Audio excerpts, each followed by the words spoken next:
Why hello to this is Sage, your current Global One Louie, and ayun, magpo-post tayo ngayon ng about sa tutorial, especially part 1 of how I play Louie.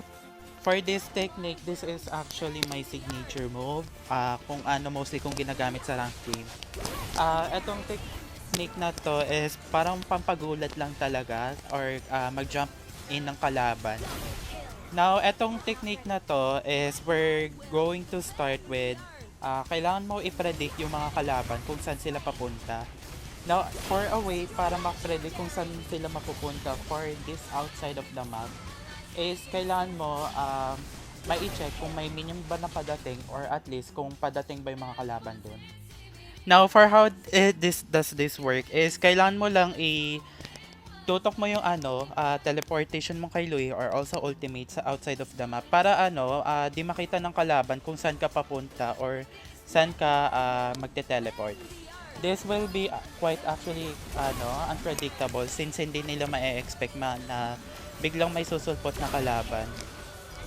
Now, I know for some of you na sobrang risky to na bigla na lang titipi sa harap-harapan nila. For me, this is much more likely to be effective for most players. Or ewan ko kung ako lang ba talaga gumagawa nito. For this part kasi, para yung reason tinututok ko sa mismong kalaban para wala silang time makareact na para mag-set ng skills tapos members pa ng kakampi ko or either myself. Well, that's all lang naman for this video. At part 1 lang naman to about kay Louie. Especially it's all about lang naman TP outside the map. And kung paano mo mape-predict kung papunta na ba talaga sila sa exact lane na yon.